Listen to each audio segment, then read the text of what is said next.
तवारीखे खालसा नाल जुड़े समूह दर्शकों का स्वागत है। फतेह प्रवान करो जी। वाहिगुरू जी का खालसा वाहिगुरू जी की फतेह। सिख तवारीख विचों एक होर विषय लैके आप संगतां दे सन्मुख हाजिर होए हाँ। सिख धर्म विच इस्त्री का स्थान किवें दा है निर्धारित करते समय ये वेखना पवेगा कि वैदिक भारत विच इस्त्री पुरुष दे कई बराबर दे अधिकार सन, परंतु कानून घाड़ियां ने इसनूं पुरुष दी गुलाम बना दिता सी। धर्म शास्त्रां दी रहत मर्यादा ते संस्थावां विच इसनूं शूद्र दा स्थान प्रदान किया गया। इसनूं पवित्र अते अयोग करार दिता गया। इसलिए पवित्र धार्मिक ग्रंथां नूं सुणन अते धार्मिक सिੱਖਿਆਵਾਂ ग्रहण करन तों इसनूं वांझिया कर दिता गया सी। इस्त्री प्रति कुदरती खिच पाप करन वाल प्रेरणा देण वाली समझी जाती सी अते इसलिए मनुख नूं हर वक्त सुचेत रहना आवश्यक समझिया जाता सी। इस्त्री माया दा धोखा सी। कुदरत ने इस्त्री नूं पुरुष दी खुशी अते तृप्ति लई घड़िया है अते उसनूं पुरुष दी सेवा तो इलावा होर कोई काम नहीं करना चाहिदा। मुसलमानां दे भारत विच आउण नाल परदा अते जनाना आया, जिन्हां विच इस्त्रियां नूं घर दे अंदरले हिस्से विच रखिया जांदा सी। जदों हमले हुंदे सन तां इस्त्री मनुख लई जिम्मेवारी बन गई, क्योंकि इन्हां हमलिਆਂ नाल केवल आर्थिक तौर ते ही समाज कमज़ोर नहीं होया, सगों पुरुषां नूं इस्त्री दी इज्जत आबरू दी भी राखी करनी पैंदी सी। समाजक अते सभ्याचारक कारणों तो इलावा एक ये भी कारण सी कि जिस करके कुड़ियां नूं मारन दी प्रथा आरंभ हुई अते इसे करके बाल विआह दा आरंभ होया। विधवा दी अवस्था बड़ी तरसयोग सी। पुरुष लई पत्नी दी व्यवस्था मौजूद सी, परंतु इस्त्री अपने पति दी मौत तो बाद भी दोबारा शादी नहीं कर सकती सी। श्रीमती ने विधवा नूं शह मरण भाव के अपने पति नाल सती होण दी व्यवस्था कीती हुई सी, जिस दा भाव सी कि उसने अपने पति दी चिखा दे जिउंदे ही सड़ जाना सी। ये छूट सिर्फ उत्थे दिती गई सी जिथे इस्त्री गर्भवती होवे जां उस कोल छोटा बच्चा होवे, पर इसनूं समाज तो छेकिया होण वांग रहना पैंदा सी अते आपा निषेध दे सख्त अनुशासन विचों गुजरना पैंदा सी। सिख धर्म दे उदव नाल भारती समाज विच आज़ाद करवाउण वाली एक शक्ति दा प्रकाश होया। मनुखी स्वाभिमान ये भावें पुरुष होवे जां इस्त्री गुरु नानक देव जी दीआं सिੱਖਿਆਵਾਂ दा केंद्र धुरा सी। गुरु साहब दे सिद्धांत दा ये पक्ष के करता अपनी किरत विच विराजमान है, बराबरता दे सिद्धांत दा समर्थक सी। गुरु नानक देव जी ने कहा कि परमात्मा दे सामने सारे जीव बराबर हैं अते जन्म जां लिंग दे आधार ते भिन्न भेद करना पाप है। इस्त्रियां लई विशेष करके गुरु जी ने बहुत निडर अते हमदर्दी भरे शब्द लिखे हैं। इस संबंध विच अक्सर आसा की वार विचों तुकां दित्तियां जांदियां हन। भंड जम्मीए भंड निम्मीए भंड मंगण ब्याह, भंडो होवे दोस्ती भंडो चलै राहो, भंड मोआ भंड भालीए भंड होवे बंधान, सो क्यों मंदा आखीए जित जम्मै राजान।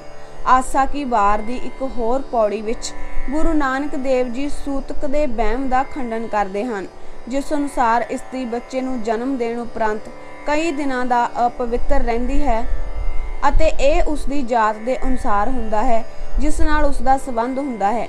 बच्चे दे जन्म नाल अपवित्रता पैदा नहीं हुंदी। इस संबंधी गुरु नानक देव जी फरमाउंदे हन, मन का सूतक लोभ है, जिह्वा सूतक कूड़, अखी सूतक वेखना, परतरै पर धन रूप, कन्नी सूतक कन्न पै, लायत वारी खाहे, नानक हंसा आदमी बद्धे जंपर जाहे, सब्बो सूतक भरम है, दूजे लगे जाए, जम्मण मरना हुक्म है, भाणे आवे जाए। ब्रह्मचार्य ते त्याग ते विपरीत गुरु नानक देव जी ने गृहस्थ धर्म अपनाउण लई आदेश दिता अते कहा कि गृहस्थी दे जीवन विच पति पत्नी दोवें बराबर दे हिस्सेदार हन। दोवां विच वफादार होना आवश्यक कर दिता। पवित्र बाणी विच घरेलू खुशी एक आदर्श दे तौर ते स्थापित कर दिती अते दंपति दा प्यार दैवी प्रेम लई एक नमूना अते प्रतीक बन गया। आरंभ दे सिख धर्म दे कवि भाई गुरदास जी, जो सिख धर्म दे प्रमाणिक व्याख्याकार सन, इस्त्री नूं एक वड्डी श्रद्धांजलि दिंदे होए लिखदे हन, पेव घड़े घर लाडली, माओ पियो खरी प्यारी, ਵਿੱਚ ਭਰਾਵਾਂ ਭੈਣੜੀ, ਨਾਨਕ ਦਾਦਕ ਸਪਰਵਾਰੀ। ਲੱਖਾ ਖਰਚ ਬਹਾਈਐ, ਗਹਿਣੇ ਦਾਜ ਸਾਜ ਅਤ ਭਾਰੀ। ਸੋਹਰੜੈ ਘਰ ਮੰਨੀਐ, ਸਣਖਤੀ ਪਰਿਵਾਰ ਸਧਾਰੀ। ਸੁਖ ਮਾਣੈ ਪਿਰ ਸੇਜੜੀ, ਛਤੀ ਭੋਜਨ ਸਦਾ ਸਿੰਗਾਰੀ। ਲੋਕ ਵੇਦ ਗੁਣ ਗਿਆਨ ਵਿੱਚ, ਅਰਧ ਸ਼ਰੀਰੀ ਮੋਖ ਦੁਆਰੀ। ਗੁਰਮੁਖ ਸੁਖ ਫਲ ਨਿਹਚੋ ਨਾਰੀ। ਗੁਰੂ ਜੀ ਨੇ ਇਸਤਰੀ ਨੂੰ ਬਰਾਬਰ ਦਾ ਅਧਿਕਾਰ ਯਕੀਨਨ ਬਣਾਉਣ ਲਈ ਇਸਤਰੀ ਮਰਦ ਵਿੱਚ ਅੰਮ੍ਰਿਤ ਸੰਸਕਾਰ, ਉਪਦੇਸ਼ ਜਾਂ ਸੰਗਤ ਅਤੇ ਪੰਗਤ ਵਿੱਚ ਕਿਸੇ ਧਰਮ ਦਾ ਭਿੰਨ ਭੇਦ ਨਹੀਂ ਕੀਤਾ। ਸਰੂਪਦਾਸ ਭੱਲਾ ਦੇ ਮਹਿਮਾ ਪ੍ਰਕਾਸ਼ ਅਨੁਸਾਰ ਗੁਰੂ ਅਮਰਦਾਸ ਜੀ ਨੇ ਪਰਦੇ ਨੂੰ ਪ੍ਰਵਾਨ ਨਹੀਂ ਕੀਤਾ। ਗੁਰੂ ਜੀ ਨੇ ਇਸਤਰੀਆਂ ਨੂੰ ਵਿਸ਼ੇਸ਼ ਖੇਤਰ ਵਿੱਚ ਜਗਤ ਦੀ ਸੇਵਾ ਕਰਨ ਦੀ ਜ਼ਿੰਮੇਵਾਰੀ ਸੌਂਪੀ ਅਤੇ ਪਤੀ ਦੀ ਪ੍ਰਥਾ ਦੇ ਵਿਰੋਧ ਵਿੱਚ ਪ੍ਰਚਾਰ ਕੀਤਾ। ਸਿੱਖ ਇਤਿਹਾਸ ਵਿੱਚ ਕਈ ਇਸਤਰੀਆਂ ਦਾ ਜ਼ਿਕਰ ਦਰਜ ਹੈ, ਜਿਵੇਂ ਮਾਈ ਭਾਗੋ, ਮਾਤਾ ਸੁੰਦਰੀ ਜੀ, ਰਾਣੀ ਸਾਹਿਬ ਕੌਰ, ਰਾਣੀ ਸਦਾ ਕੌਰ ਅਤੇ ਮਹਾਰਾਣੀ ਜਿੰਦ ਕੌਰ, ਜਿਨ੍ਹਾਂ ਨੇ ਆਪਣੇ ਸਮੇਂ ਦੀਆਂ ਵਾਪਰ ਰਹੀਆਂ ਘਟਨਾਵਾਂ ਵਿੱਚ ਪ੍ਰਮੁੱਖ ਰੋਲ ਨਿਭਾਇਆ ਅਤੇ ਇਹਨਾਂ ਉੱਤੇ ਆਪਣਾ ਪ੍ਰਭਾਵ ਛੱਡਿਆ। 18ਵੀਂ ਸਦੀ ਦੇ ਗੜਬੜ ਵਾਲੇ ਸਮੇਂ ਵਿੱਚ ਜਦੋਂ ਸਿੱਖਾਂ ਉੱਤੇ ਜ਼ੁਲਮ ਢਾਹੇ ਜਾ ਰਹੇ ਸਨ, ਤਦ ਸਿੱਖ ਬੀਬੀਆਂ ਨੇ ਨਮੂਨੇ ਦੀ ਦ੍ਰਿੜਤਾ ਦਿਖਾਈ। ਸਿੱਖ ਰੋਜ਼ਾਨਾ ਸਵੇਰੇ ਸ਼ਾਮ ਉਹਨਾਂ ਦੀ ਬਹਾਦਰੀ ਅਤੇ ਕੁਰਬਾਨੀ ਦੇ ਕਾਰਨਾਮਿਆਂ ਨੂੰ ਯਾਦ ਕਰਦੇ ਹਨ। ਹਰ ਸਮੇਂ ਸਿੱਖ ਆਪਣੀ ਅਰਦਾਸ ਵਿੱਚ ਕਹਿੰਦੇ ਹਨ, ਸਾਡੀਆਂ ਮਾਵਾਂ ਅਤੇ ਭੈਣਾਂ ਨੇ ਜਿਨ੍ਹਾਂ ਨੇ ਲਾਹੌਰ ਦੇ ਮੁਗਲ ਗਵਰਨਰ ਨੂੰ ਮੰਨੂ ਦੀਆਂ ਜੇਲ੍ਹਾਂ ਵਿੱਚ ਚੱਕੀਆਂ ਪੀਸੀਆਂ ਤੇ ਸਵਾ ਮਣ ਦੇ ਪੀਸਣੇ ਪੀਸੇ। ਉਹਨਾਂ ਨੇ ਆਪਣੀਆਂ ਅੱਖਾਂ ਸਾਹਮਣੇ ਆਪਣੇ ਬੱਚਿਆਂ ਦੇ ਟੋਟੇ ਕਰਵਾਏ, ਪਰੰਤੂ ਮੁੱਖੋਂ ਸੀ ਨਾ ਕੀਤੀ ਤੇ ਆਪਣਾ ਧਰਮ ਨਹੀਂ ਹਾਰਿਆ। ਉਹਨਾਂ ਦੀ ਕਮਾਈ ਦਾ ਧਿਆਨ ਧਰ ਕੇ ਬੋਲੋ ਜੀ ਵਾਹਿਗੁਰੂ।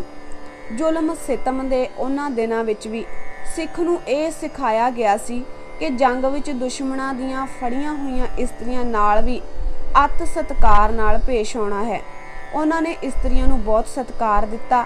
1763 ਈਸਵੀ ਵਿੱਚ ਉਦਾਹਰਨ ਦੇ ਤੌਰ ਤੇ ਅਹਿਮਦ ਸ਼ਾਹ ਦੁਰਾਨੀ ਦੇ ਜਰਨੈਲਾਂ ਵਿੱਚ ਇੱਕ ਜਰਨਲ ਜਹਾਨ ਖਾਨ ਨੂੰ ਸਿੱਖਾਂ ਨੇ ਸਿਆਲਕੋਟ ਦੀ ਜੰਗ ਵਿੱਚ ਹਰਾ ਦਿੱਤਾ ਅਤੇ ਉਸਦੇ ਬਹੁਤ ਸਾਰੇ ਆਦਮੀ ਅਤੇ ਉਸਦੇ ਰਿਸ਼ਤੇਦਾਰ ਇਸਤਰੀਆਂ ਨੂੰ ਕੈਦੀ ਬਣਾ ਲਿਆ ਗਿਆ। ਅਲੀਉਦੀਨ ਆਪਣੇ ਇਬਰਤਨਾਮਾ ਵਿੱਚ ਲਿਖਦਾ ਹੈ ਕਿ ਪੁਰਾਤਨ ਸਿੱਖ ਇਸਤਰੀਆਂ ਉੱਤੇ ਹੱਥ ਨਹੀਂ ਚੁੱਕਦੇ ਸਨ, ਸਗੋਂ ਇਹ ਉਹਨਾਂ ਨੂੰ ਜੰਮੂ ਤੱਕ ਛੱਡਣ ਲਈ ਨਾਲ ਗਏ ਸਨ।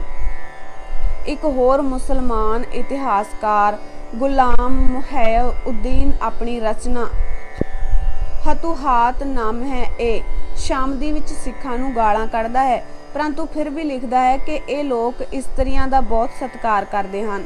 ਇਸ ਨੇ ਆਪਣੀ ਪੁਸਤਕ ਵਿੱਚ ਲਿਖਿਆ ਹੈ ਕਿ ਇਹ ਸਿੱਖ ਸਾਡੀਆਂ ਇਸਤਰੀਆਂ ਨੂੰ ਆਪਣੀਆਂ ਮਾਵਾਂ ਸਮਝਦੇ ਹਨ। ਇਸ ਤੋਂ ਇੱਕ ਸਦੀ ਪਹਿਲਾਂ ਹੀ ਸਿੱਖ ਕੌਣ ਹੈ ਦੀ ਪਰਿਭਾਸ਼ਾ ਦਿੰਦੇ ਹੋਏ ਭਾਈ ਗੁਰਦਾਸ ਜੀ ਲਿਖਦੇ ਹਨ, ਏਕਾ ਨਾਰੀ ਜਤੀ ਹੋਏ, ਪਰ ਨਾਰੀ ਧੀ ਭੈਣ ਵਖਾਣੈ। ਸਿੱਖਾਂ ਵਿੱਚ ਇਸਤਰੀ ਦਾ ਇਤਨਾ ਸਤਿਕਾਰ ਸੀ ਕਿ ਇੱਕ ਵਿਆਹ ਦਾ ਵਿਧਾਨ ਸੀ ਤੇ ਬਹੁਤੇ ਵਿਆਹ ਕਿਸੇ ਖਾਸ ਅਵਸਥਾ ਵਿੱਚ ਹੀ ਹੁੰਦੇ ਹਨ। ਕੁੜੀਆਂ ਨੂੰ ਮਾਰਨ ਦੀ ਸਖਤ ਮਨਾਹੀ ਹੈ। ਰਹਿਤਨਾਮਿਆਂ ਵਿੱਚ ਇਸ ਗੱਲ ਦਾ ਵਿਸ਼ੇਸ਼ ਜ਼ਿਕਰ ਹੈ ਅਤੇ ਰਹਿਤਨਾਮੇ ਅਜਿਹੇ ਲੋਕਾਂ ਨੂੰ ਮਿਲਣ ਤੇ ਸਿੱਖਾਂ ਨੂੰ ਰੋਕਦੇ ਹਨ ਜਿਹੜਾ ਅਜਿਹੇ ਕੁਕਰਮ ਕਰਦੇ ਹੋਣ। ਸਤੀ ਬਾਰੇ ਗੁਰੂ ਗ੍ਰੰਥ ਸਾਹਿਬ ਵਿੱਚ ਖੰਡਨ ਕੀਤਾ ਗਿਆ ਹੈ। ਗੁਰੂ ਅਮਰਦਾਸ ਜੀ ਸੂਹੀ ਰਾਗ ਵਿੱਚ ਇੱਕ ਸ਼ਬਦ ਵਿੱਚ ਫਰਮਾਉਂਦੇ ਹਨ, ਸਤੀਆ ਇਹ ਨਾ ਆਖੀਅਨ ਜੋ ਮੜਿਆ ਲੱਗ ਜਲਨ, ਨਾਨਕ ਸਤੀਆਂ ਜਾਣੀਅਨ ਜੇ ਬਿਰਹੇ ਚੋਟ ਮਰਨ।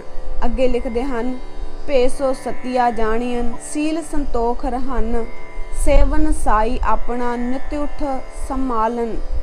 ਅੱਗੇ ਫਰਮਾਉਂਦੇ ਹਨ, ਕੰਤਾਂ ਨਾਲ ਮਹੇਲੀਆਂ ਸੇਤੀ ਅੱਗ ਜਲਾ, ਜੇ ਜਾਣੇ ਪ੍ਰਿਆਪਣਾ ਤਾ ਤਨ ਦੁੱਖ ਸਹਾ। ਸਤੀ ਦੀ ਪ੍ਰਥਾ ਨੂੰ ਨਕਾਰਨ ਲਈ ਸਿੱਖ ਧਰਮ ਅੰਦਰ ਵਿਧਵਾ ਦੇ ਦੂਸਰੇ ਵਿਆਹ ਦਾ ਵਿਧਾਨ ਕੀਤਾ ਗਿਆ ਹੈ। ਹਿੰਦੁਸਤਾਨ ਦੀ ਮੌਜੂਦਾ ਪ੍ਰਜਾਤੰਤਰੀ ਪ੍ਰਣਾਲੀ ਵਿੱਚ ਇਸਤਰੀਆਂ ਦੀਆਂ ਕਈ ਕਮਜ਼ੋਰੀਆਂ ਨੂੰ ਖਤਮ ਕੀਤਾ ਗਿਆ ਹੈ। ਇਹਨਾਂ ਸਾਰੀਆਂ ਨੂੰ ਵੋਟ ਦਾ ਅਧਿਕਾਰ, ਤਰੱਕੀ ਦੇ ਨਵੇਂ ਮੌਕੇ ਪ੍ਰਦਾਨ ਕੀਤੇ ਗਏ ਹਨ। ਸਿੱਖ ਇਸਤਰੀਆਂ ਨੇ ਕਈ ਖੇਤਰਾਂ ਵਿੱਚ ਮੁਹਾਰਤ ਪ੍ਰਾਪਤ ਕੀਤੀ ਹੈ ਅਤੇ ਵਿੱਦਿਆ ਦੇ ਖੇਤਰ ਵਿੱਚ ਸਭ ਤੋਂ ਅੱਗੇ ਹਨ। ਇਸੇ ਤਰ੍ਹਾਂ ਇਹਨਾਂ ਨੇ ਅਧਿਆਪਨ ਅਤੇ ਦਵਾਈਆਂ ਦੇ ਖੇਤਰ ਵਿੱਚ ਵੀ ਮੁਹਾਰਤ ਪ੍ਰਾਪਤ ਕੀਤੀ ਹੈ। ਸਿੱਖ ਰਹਿਣ ਸਹਿਣ ਵਿੱਚ ਇਸਤਰੀਆਂ ਹਰ ਤਰ੍ਹਾਂ ਨਾਲ ਪੁਰਸ਼ਾਂ ਦੇ ਬਰਾਬਰ ਹਨ। ਇਸਤਰੀਆਂ ਸੰਗਤੀ ਸੇਵਾਵਾਂ ਕਰ ਸਕਦੀਆਂ ਹਨ ਅਤੇ ਅਖੰਡ ਪਾਠ ਵਿੱਚ ਸ਼ਾਮਲ ਹੋ ਸਕਦੀਆਂ ਹਨ। ਇਸਤਰੀਆਂ ਸਿੱਖ ਕੇਂਦਰ ਸੰਸਥਾ ਸ਼੍ਰੋਮਣੀ ਗੁਰਦੁਆਰਾ ਪ੍ਰਬੰਧਕ ਕਮੇਟੀ ਜੋ ਗੁਰਦੁਆਰਿਆਂ ਦਾ ਪ੍ਰਬੰਧ ਕਰਦੀ ਹੈ ਵਿੱਚ ਪੁਰਸ਼ਾਂ ਦੇ ਬਰਾਬਰ ਵੋਟ ਪਾਉਂਦੀਆਂ ਹਨ। ਸੋ ਸਿੱਖ ਤਵਾਰੀਖ ਵਿੱਚੋਂ ਇੱਕ ਨਵਾਂ ਵਿਸ਼ਾ ਲੈ ਕੇ ਜਲਦ ਹਾਜ਼ਰ ਹੁੰਨੇ ਆ। ਤੁਸੀਂ ਜੁੜੇ ਰਹੋ ਤਵਾਰੀਖੇ ਖਾਲਸਾ ਦੇ ਨਾਲ।